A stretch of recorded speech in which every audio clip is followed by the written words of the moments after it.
Hello, this is Rory with the Love Chat, and today's topic is, can I eventually contact my ex? Now, this is video number 285. As always, if you have a question you'd like for me to consider featuring on the channel, please write it in a comment below. And if you'd like to get coaching one-on-one with me, just visit my website, thelovechat.net/coaching, and use the code TLC2021 to get 15% off all voice coaching. And if you haven't already seen, we've officially launched the new Love Chat brand. It's called TLC Wellness, and I'm going to leave a comment down below with the YouTube channel.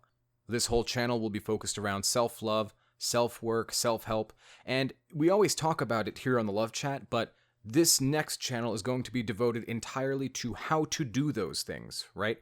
So I talk a lot about yoga and meditation and exercise. Well, I've hired coaches who now are under the banner of TLC Wellness who are going to show you, through free content on YouTube, exactly what I'm talking about. So that way, if you weren't sure how to work on yourself, well, now we have an entirely new channel devoted to doing just that. So be sure to check out TLC Wellness after you're done watching this video. Now then, can I ever contact my ex? You know, I'm sitting here listening to this guy on YouTube, and people like him talk about no contact, talk about self-work, talk about focusing on me and making it about me, and dude, the whole reason I'm here is because I want to get my ex back. How do I do that? You know, I'll do no contact, it makes sense, get away from them, calm our anxiety down so that we can act a little more attractive. I hear you, I get it. But at the end of the day, I want to contact them. I want them back in my life romantically. And I'm afraid that if I don't contact them, they'll forget me, or their feelings will disappear, or they'll move on. So can I ever contact them? And the answer, my friends, is simple. Yeah. But, and there's a big condition here, you cannot be attached to an outcome when that happens. And the amount of people that I see who convince themselves that they're ready to hear the answer no, or no answer at all, is frankly the majority of them. So let me dive a little further before you make any judgments, because I know what you're thinking. You've heard so many of the videos where I'm saying, like, never reach out again, never reach out again. And frankly, me, Rory the person, I still think that's the wisest way to go. If they broke up with you, it should be their job to repair the relationship. But so many of you are not happy with that answer. Now, my answer doesn't change just because you're not happy with it.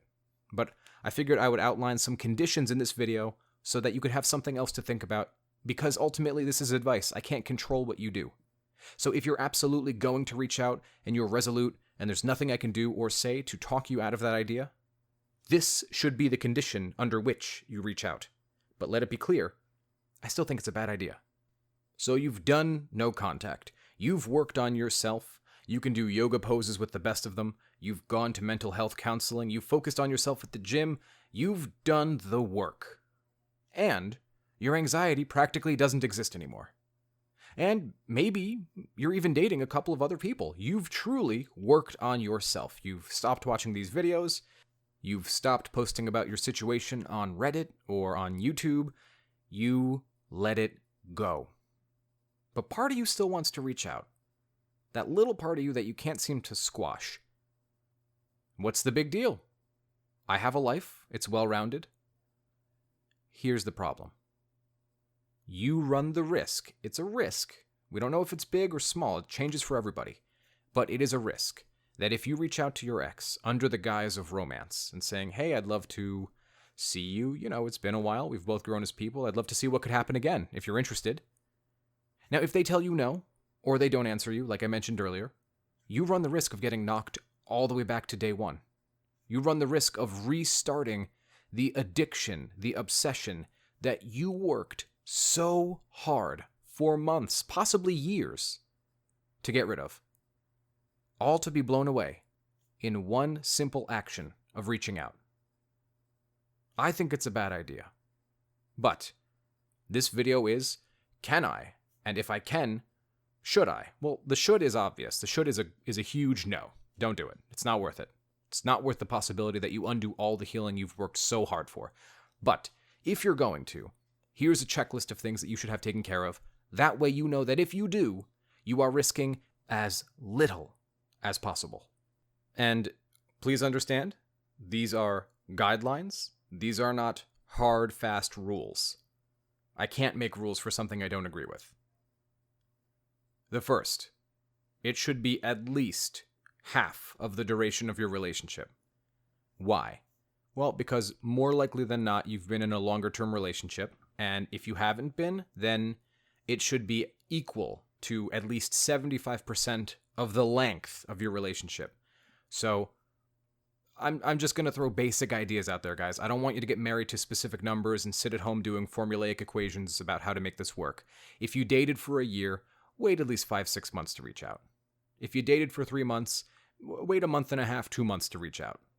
It's just good ideas. It's, again, guidelines, not specific rules. The second thing, you should be doing regularly, and by regularly I mean at least every other day, some form of physical exercise. This could be long walks. This could be hiking. This could be weightlifting, yoga, whatever. But you should be engaging in that every other day because we know that that literally makes you feel better. And figuratively, and relatively. All the tivlies, they're all there. Number 3, you should be working with a mental health professional. Not your buddy, not your mother's uncle's dry cleaning lady. A mental health professional with a degree who is not me, not coaching, mental health professional.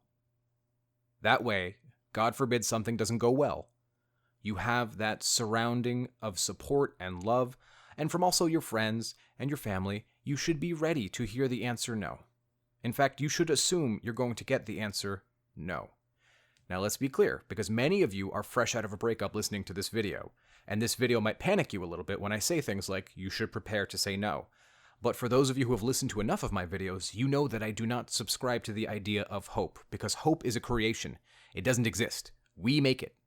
So if I think for sure my ex is coming back and they never come back, well, I'm going to really destroy myself. If I think that there's no chance that my ex will ever come back and they do come back, oh, cool. Happy surprise. I don't like to count on hope. So I'm just saying these things so I'm clarifying as I go. That way, when you turn the video off, you know exactly what I'm talking about. So, number 4, and I think this is probably the most important one, set yourself with no expectation. Set yourself with no expectation. I am not expecting to hear from them.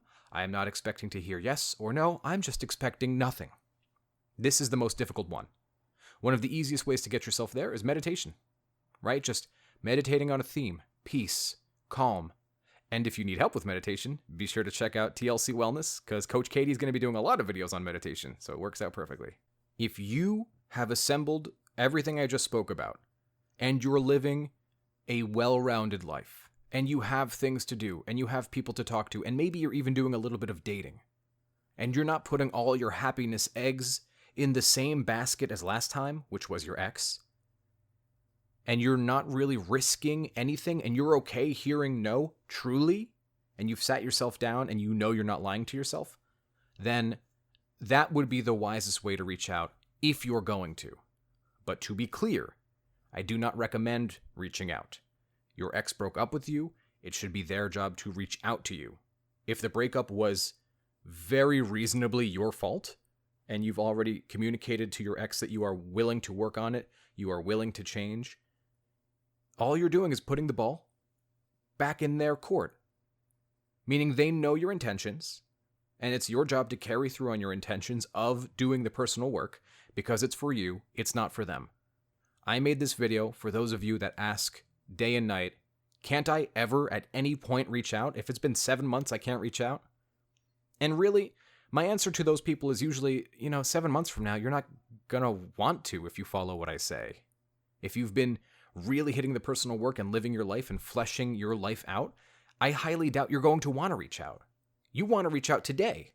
You have no idea how you'll feel 7 months from today. So it's just some food for thought. I hope this video was helpful.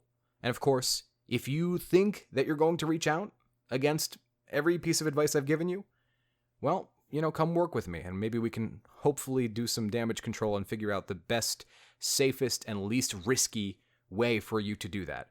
But again, that is with the understanding that I don't think it's a good idea. So that's all I had for today. If you enjoyed my video, please subscribe and hit like. Don't forget to check out TLC Wellness, and within the next couple of days, we're going to be posting various videos, both for meditation, for yoga, for physical fitness, and it's all for free. So we're really, really, really excited to get this launched. And if you haven't, and you want to hear the interview that I did with Coach Katie, who is our yoga and meditation instructor, check out the last video that I put out. I believe it launched last night. And as always, thank you all for your support.